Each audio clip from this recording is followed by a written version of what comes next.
de l'Université grégorienne de Rome, recteur de la Catho de Paris, l'Institut catholique de Paris. On ne pouvait rêver un plus beau cadeau d'anniversaire. En écho aux 150 ans de l'Institut catholique de Paris, 2 prêtres et un séminariste de l'ICP seront béatifiés samedi. Les abbés Maurice Rondeau et Jean Batifol ainsi que Jean Teinturier figurent parmi les 50 Français dont le martyre a été reconnu par le pape Léon XIV. Tous les 3 sont morts en Allemagne en 1945. Ils avaient 36, 38 et 24 ans. Ils étaient volontaires pour accompagner humainement et spirituellement les centaines de milliers de civils que le régime nazi avait réquisitionnés pour participer à l'effort de guerre, le fameux STO.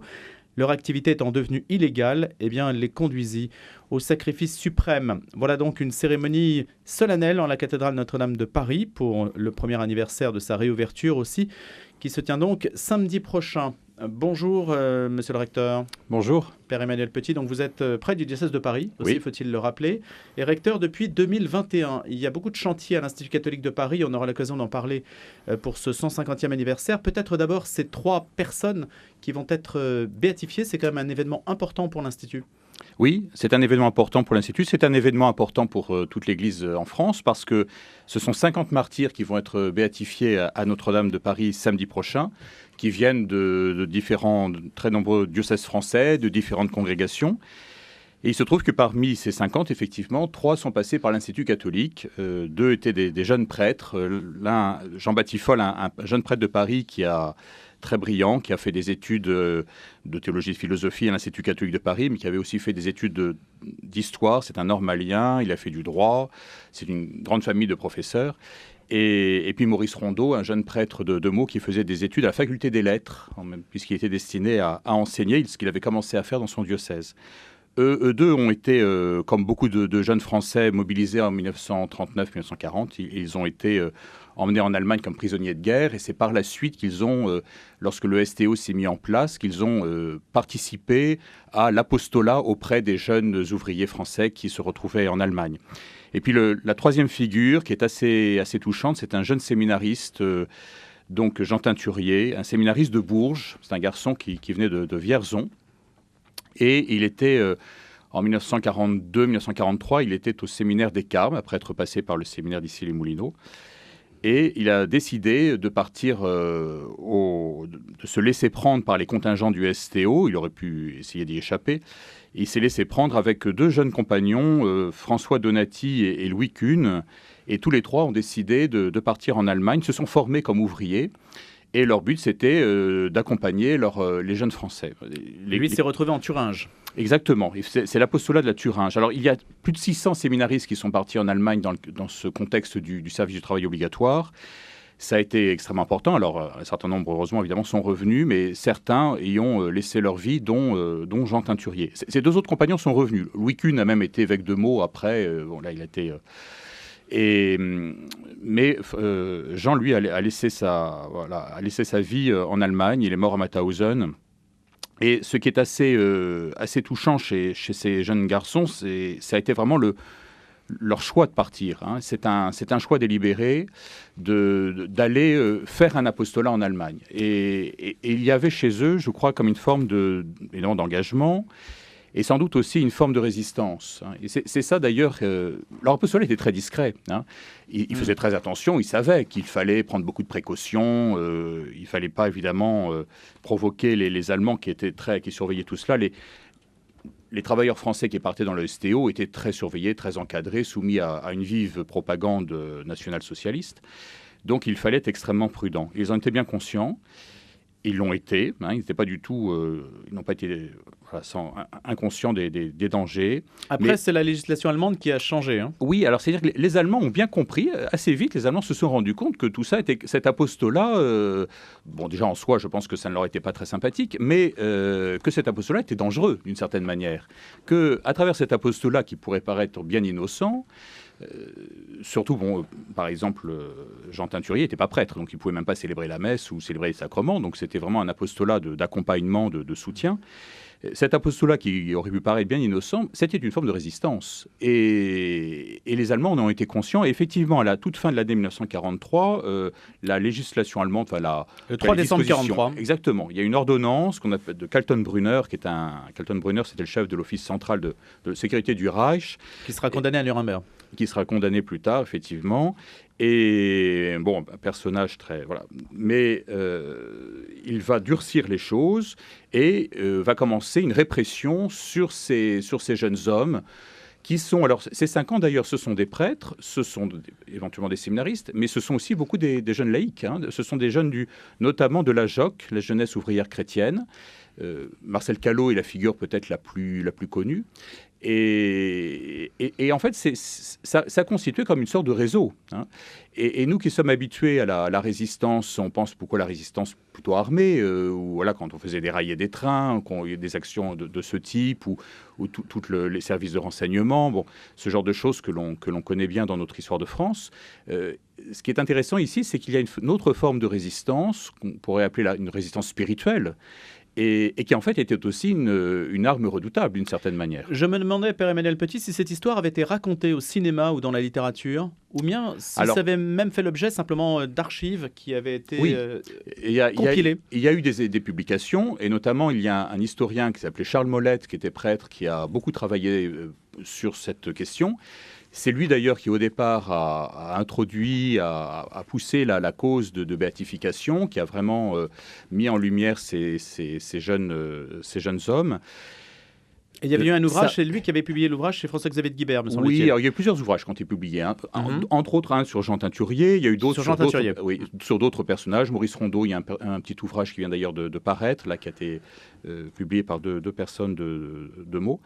Et donc, il y a des choses qui existent, effectivement. On trouve pas mal de choses. Mais pas le cinéma. Non, alors le cinéma, pas encore. Non, pas à ma connaissance. Il y a des choses à faire encore. Je crois que ce sont vraiment des figures très passionnantes. Alors, d'abord, d'une période, évidemment, extrêmement difficile de notre histoire, très compliquée encore à comprendre par bien des aspects.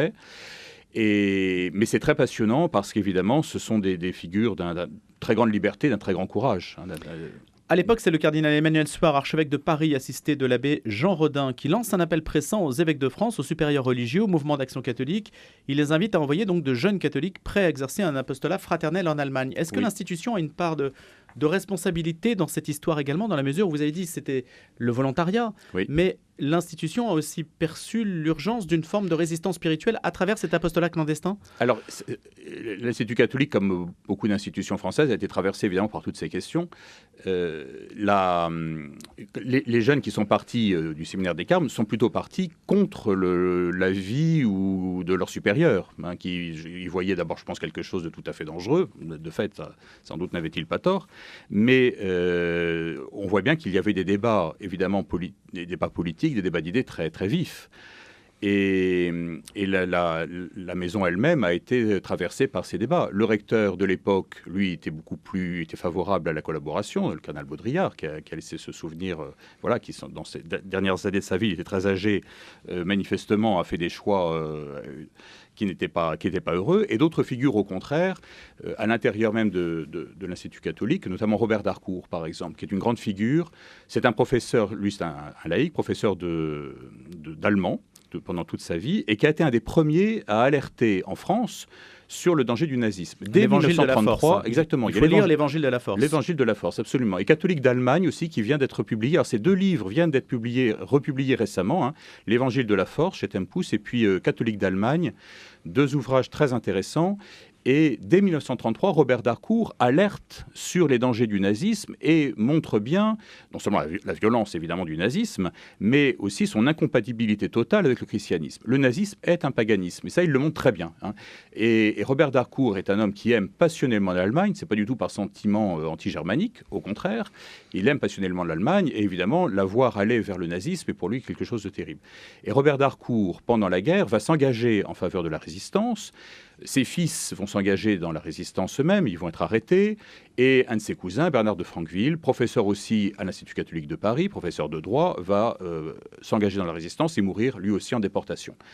Donc on voit bien que l'Institut catholique va connaître tous les débats de l'époque, les positionnements les plus divers, et va se dessiner effectivement tout un courant au sein de la maison d'une forme de résistance. Alors, je ne sais pas si, par exemple, des gens comme Jean Teinturier a connu Robert d'Harcourt. Est-ce qu'ils se sont rencontrés? Est-ce qu'ils se sont parlé? On peut imaginer un dialogue fictif. Ben oui. Est-ce qu'ils se sont influencés? Est-ce qu'ils ont été encouragés? Je ne sais pas. Ça, évidemment, peut-être ne le saura-t-on jamais, mais ce serait intéressant, évidemment, d'arriver à mieux comprendre ce ce qui s'est passé à l'époque. Père Emmanuel Petit, on connaît le martyre des Carmes sous la Révolution. Ça, c'est la mémoire de l'ICP qui est assez connue. Oui. Cette mémoire-là l'est moins. Oui. Beaucoup bien moins. sûr. Pourquoi ? Alors qu'elle est plus récente. Bah oui, mais parce qu'on n'a pas le recul encore, on la connaît mal. Hein, comme je dis, c'est encore à étudier. Et il y a beaucoup de figures de martyrs, puisque finalement, on a les martyrs de la Révolution en 1792. Donc c'est avant l'Institut catholique, mais c'est un peu, d'une certaine manière, l'Institut catholique a été fondé sur ce témoignage de ces hommes. Christian de Chergé, ensuite, hein, qui est passé par l'Institut catholique par la suite, mon martyr en Algérie, et puis maintenant les martyrs du service travail obligatoire, de l'apostolat. Ils ont donné leur vie pour l'apostolat en Allemagne.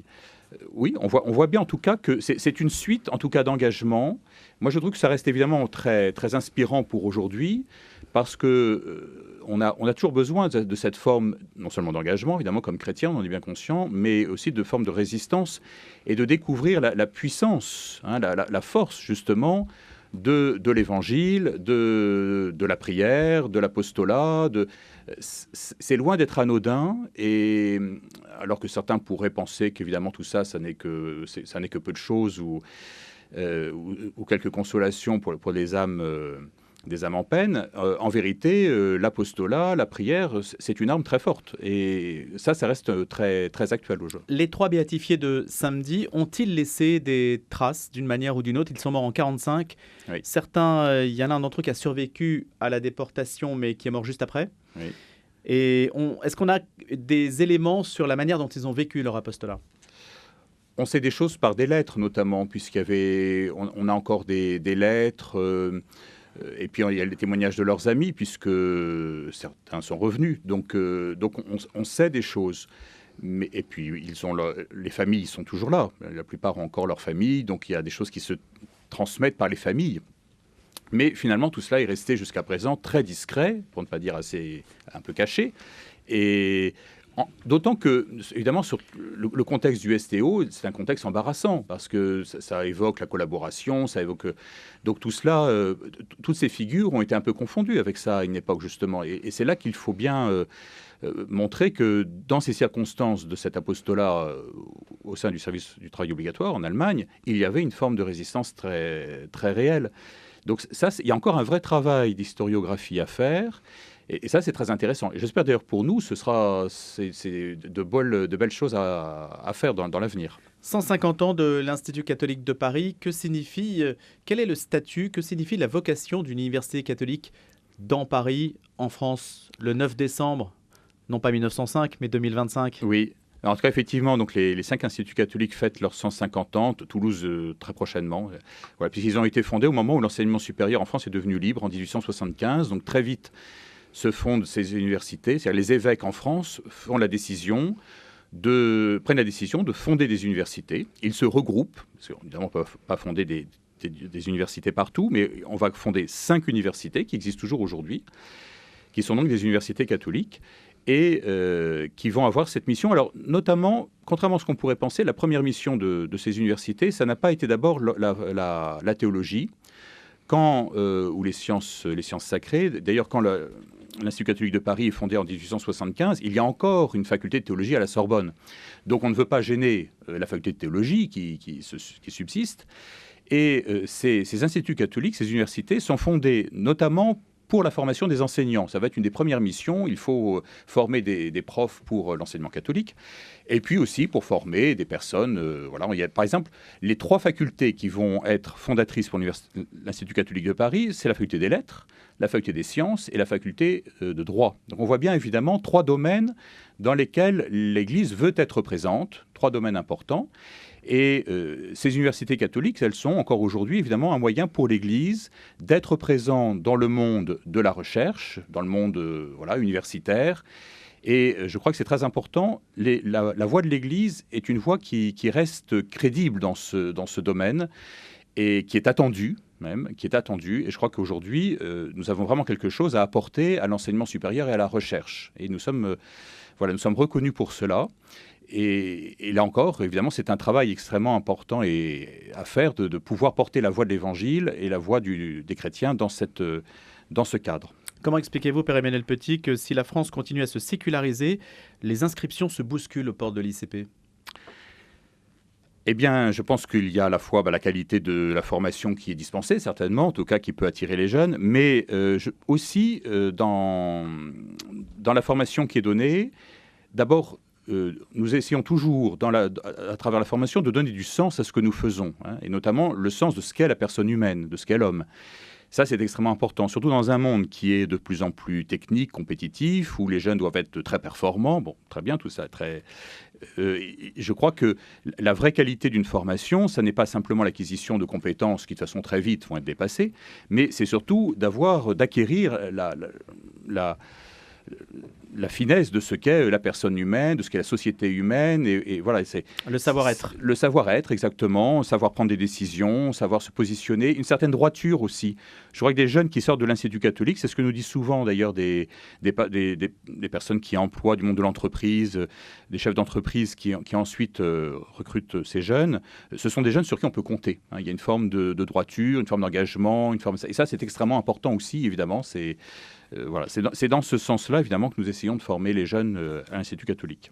Merci beaucoup, Père Emmanuel Petit, d'avoir répondu à nos questions ce matin en qualité de grand témoin. Je rappelle que vous êtes docteur en droit canonique de l'Université grégorienne de Rome, recteur de l'Institut catholique de Paris qui célèbre ses 150 ans cette année et que samedi prochain aura lieu la béatification des 50 victimes du nazisme, dont les 3 issus de l'Institut catholique, le Jean Batifolle, Maurice Rondeau, 2 pères, 2 prêtres, et puis Jean Teinturier qui était séminariste. Merci beaucoup. Et merci à vous, Louis Dauphren. Louis, on vous retrouve à partir de 9h10 pour le débat du jour avec ce 120e anniversaire de la loi de 1905. Vous serez avec Pierre Manant et Stéphane Vernet.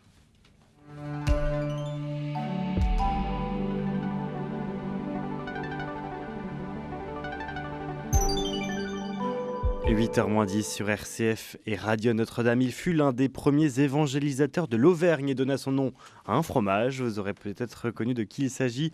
En tout cas, Isabelle Delaunay nous dévoile l'histoire du